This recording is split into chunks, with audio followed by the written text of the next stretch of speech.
ठीक है, तो अभी आपने समझा crop production and management. Crop production and management, crop क्या हो गया?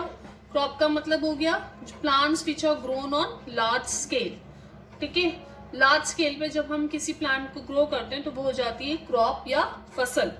एंड मैनेजमेंट का मतलब हो गया कि वाइजली यूज करना किसी भी चीज को, सो डैट कि जो भी रिसोर्सेज हैं, इंक्रीजिंग जो हमारी बढ़ती हुई पॉपुलेशन है उसकी डिमांड को पूरा कर सके। तो क्रॉप प्रोडक्शन में जैसे हम प्लांट्स तो ग्रो करते हैं लेकिन हम कुछ ऐसी टेक्निक्स हम अप्लाई करें सो डैट हमारे पास प्रोडक्शन ज्यादा हो, अच्छी फसल आए हमारे पास में, क्वांटिटी उसकी ज्यादा हो। ठीक है, तो कैटेगरी वाइज अभी आपको बताया मैंने, दो तरह की क्रॉप्स होती हैं, रबी एंड खरीफ। रबी क्रॉप्स कौन सी हो गई? रबी से आप बिल्कुल दिमाग में रखो कि गर्मियों के मौसम में ना हमारे घर पे गेहूं आते हैं। गेहूं आते हैं गर्मियों के मौसम में, मतलब वो क्रॉप्स कब कटती है, उसकी कटाई कब होती है? मार्च अप्रैल में होगी। मार्च अप्रैल में होगी, दैट मीन्स उनको ग्रो कब किया? सर्दियों के मौसम में ग्रो किया, तभी तो गर्मियों में कटाई हुई उसकी। ठीक है, एग्जाम्पल हो गया इसका व्हीट एंड ग्राम। ठीक है, सिमिलरली खरीफ क्रॉप्स कौन सी हो गई? जिसको हमने हार्वेस्ट किया है कब? सितंबर अक्टूबर में। सितंबर अक्टूबर में इसकी हार्वेस्टिंग की है, कट किया है। उसके बाद में सर्दियों का मौसम आता है, हम क्या खाते हैं सर्दियों में? मक्के की रोटी।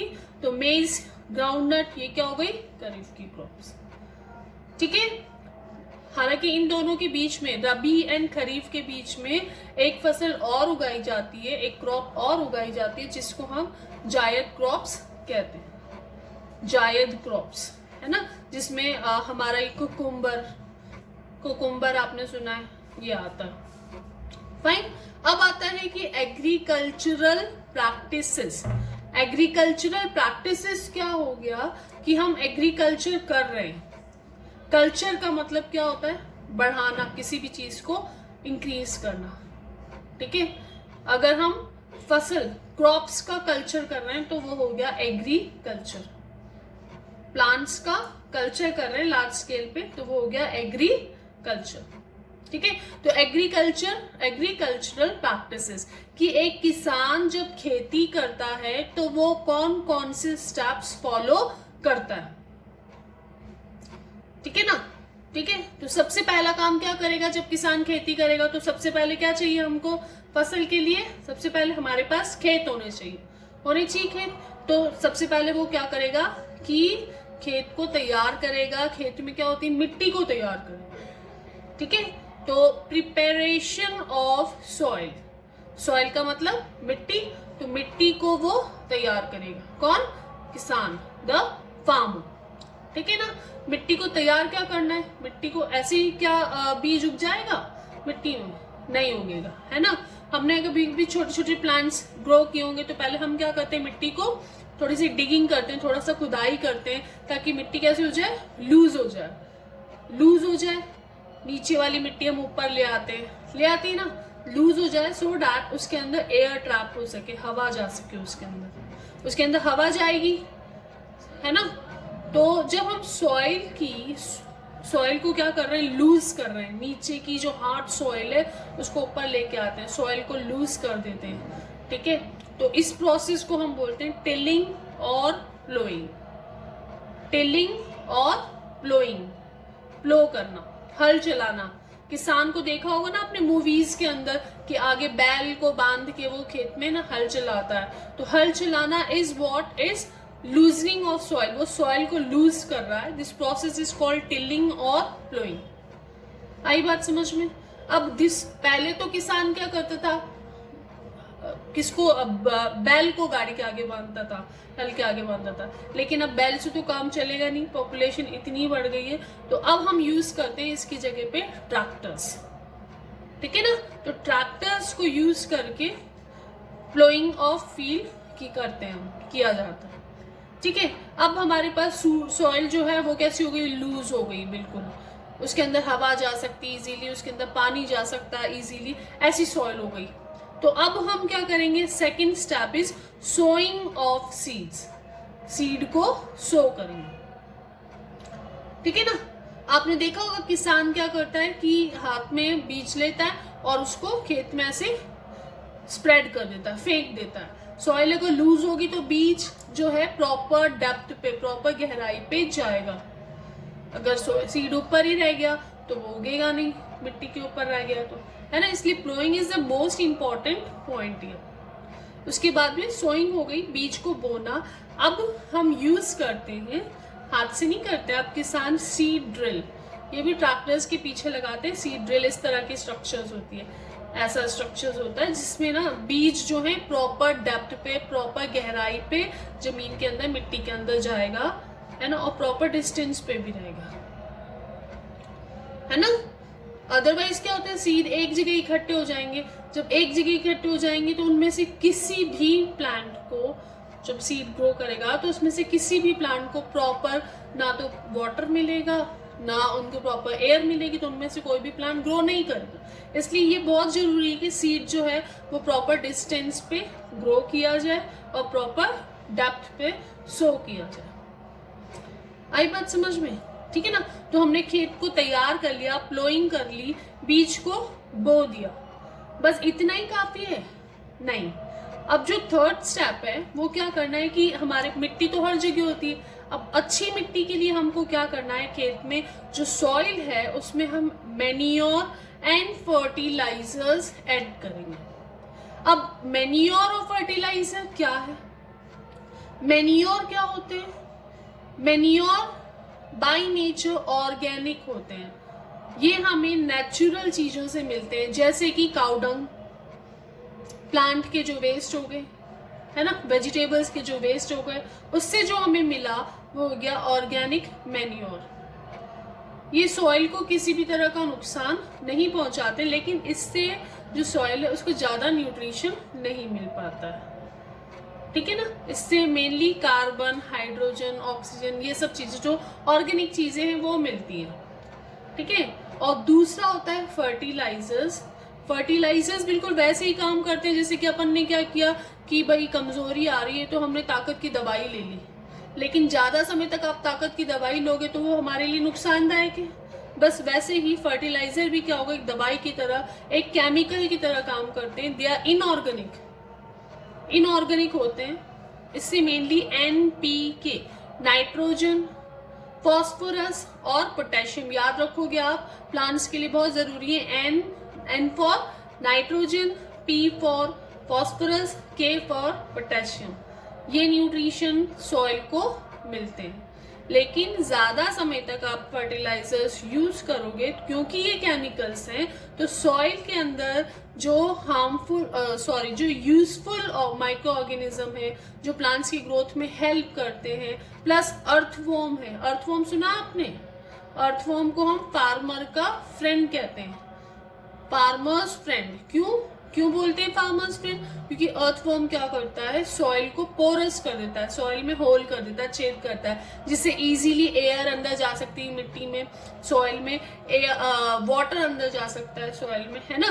तो ये जो फर्टिलाइजर्स हैं यूजफुल माइक्रो ऑर्गेनिज्म को खत्म करते हैं और सॉइल को ड्राई बना देते हैं, है ना। लेकिन मैन्योर क्या करता है, ये सॉइल को ड्राई नहीं करता, ठीक है। तो आजकल हम ज्यादा फोकस किस पे कर रहे हैं, ऑर्गेनिक फार्मिंग पे, ठीक है। अब हमने मैन्योर और फर्टिलाइजर्स दोनों ऐड कर दिए, सब कुछ हो गया। अब नेक्स्ट स्टेप में क्या करना, अब पानी भी तो चाहिए। सीड्स को खाली हमने सो कर दिया, मैन्योर फर्टिलाइजर दे दिया, हो गया काम? नहीं, अब चाहिए हमको पानी। हम जो फसल में पानी डालते हैं तो इसको हम क्या बोलते हैं, इरिगेशन, सिंचाई करना, ठीक है। सिंचाई करना भी जरूरी है। अब इत लार्ज स्केल पे क्रॉप्स ग्रो कर रहे हैं तो ट्रेडिशनल जो मेथड है कि कुएं के चारों तरफ आपने देखा होगा बैल जो है गोल गोल घूम के कुएं में से पानी खींच के निकाल रहा है, फिर उस पानी की सप्लाई पूरे खेत में हो रही है। तो ये ट्रेडिशनल मेथड है, जैसे राहत। इस मेथड से अगर हमने सिंचाई करी तो it will take too much time, बहुत टाइम लगेगा और काफी सारा पानी इसमें वेस्ट भी हो जाता है, ठीक है। तो अब हम फोकस करते हैं मॉडर्न मेथड्स ऑफ इरिगेशन। नए जो तरीके होते हैं इरिगेशन के, कौन कौन से हैं? बहुत ही इंपॉर्टेंट क्वेश्चन है, स्प्रिंकलर इरिगेशन और ड्रिप इरिगेशन। स्प्रिंकलर का मतलब क्या हो रहा है, आपने देखा होगा खेतों में जब हम बसों से ट्रेन से जाते हैं, हमको बीच में खेत दिखते हैं, तो आपने देखा होगा बीच में एक पाइप लगा हुआ है, गोल गोल घूम रहा है और उससे पानी चारों तरफ खेत में बिखरता जाता है। देखा ऐसे फाउंटेन के जैसे, शॉवर के जैसे, तो उसको हम बोलते हैं स्प्रिंकलर इरिगेशन, है ना। शॉवर की तरह बिल्कुल पानी चारों तरफ बिखरता है। और दूसरा होता है, दूसरा very important method, drip irrigation method. Drip irrigation मतलब ऐसी जगह जहां पे पानी की बहुत ज्यादा शॉर्टेज है, कमी है, जैसे कि हमारा राजस्थान, तो खेतों में क्या करते हैं, ऐसे पाइप्स बना देते हैं, पाइपलाइंस पूरे खेतों में बिछा दी जाती है और जहां जहां प्लांट है वहां वहां उन पाइप्स में छेद कर देते हैं, जिससे क्या होगा कि वाटर सप्लाई हो रही है, पानी की सप्लाई हो रही है और पानी सिर्फ इन छेदों से बाहर आता है, इन पोर्स से बाहर आता है, इन होल से बाहर आएगा, ड्रॉप बाय ड्रॉप। क्योंकि ड्रॉप बाय ड्रॉप पानी आता है, सीधे कहाँ जाएगा, जहां पे प्लांट ग्रो किया उसकी रूट्स में जाएगा, ठीक है ना। तो सीधे प्लांट्स की रूट्स को पानी मिल रहा है, पानी कहीं पे भी रास्ते में वेस्ट नहीं हो रहा। तो this method is called drip irrigation method, ठीक है। हमने क्या किया, इरिगेशन भी कर लिया, चलो पानी भी दे दिया। अब कई बार क्या होता है, जैसे कि आप अभी सुन रहे हो कि टिड्डी दल आ गए, है ना, तो अब हमने फसल तो इतनी उगा ली, लेकिन अब क्या होगा कि मान लो कुछ अनवांटेड ऑर्गेनिजम्स आ गए, जिसको हम क्या कहते हैं, पेस्ट बोलते हैं। क्या बोलते हैं इनको हम, पेस्ट। पेस्ट क्या हो गए, वो जो किसी भी तरह से प्लांट्स को, फसल को नुकसान पहुंचाते हैं, उनको हम पेस्ट बोलते हैं, ठीक है। पेस्ट को किल करने के लिए हम यूज करते हैं pesticides. Side word CIDE, side word का मतलब क्या होता है, टू किल। क्या होता है, टू किल, ठीक है।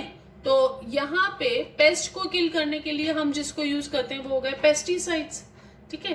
तो यहाँ हमारे पास में अब आ गए हैं weeds. What are weeds, question है, व्हाट आर वीड्स। तो वीड्स क्या है, वीड्स हम किसको कहते हैं, अनवांटेड प्लांट्स। कुछ प्लांट्स हमने ग्रो नहीं किए लेकिन वो भी उग गए, उन प्लांट्स को हम क्या बोलते हैं, वीड्स, ठीक है। अगर पेस्ट को किल करने के लिए हमने पेस्टिसाइड यूज किया है, तो वीड्स को किल करने के लिए हम क्या यूज करेंगे, वीडीसाइड। क्या यूज करेंगे, वीडीसाइड। समझ आई, ठीक है। एक एग्जाम्पल है 2,4-D is a chemical weedicide. Plants का प्रोटेक्शन भी कर दिया हमने, क्रॉप्स का प्रोटेक्शन भी कर दिया, फसल भी उग गई मेरी अच्छे से। अब क्या करना है मुझे, उसकी हार्वेस्टिंग, कटाई करनी है, ठीक है ना। इसको भी हम मॉडर्न इक्विपमेंट्स यूज करके, इक्विपमेंट्स क्या हो गए, ऐसे इंस्ट्रूमेंट जो एग्रीकल्चर में हम यूज कर रहे हैं, एग्रीकल्चरल इम्प्लीमेंट्स भी बोलते हैं हम इनको, है ना, कि जिनको हम यूज करके कटाई कर रहे हैं। इसमें एक हार्वेस्टर आता है जो ट्रैक्टर के पीछे लगाया जाता है, हार्वेस्टर, जो क्या कर रहा है, पकी हुई फसल को ऐसे करके निकाल रहा है, ठीक है। फिर आता है स्टोरेज। हार्वेस्टिंग हो गई, फसल की हमने कटाई कर ली, अब इतनी सारी फसल है, बारिश आ जाएगी, कभी आंधी तूफान आ जाएगा तो फसल तो खराब हो जाएगी।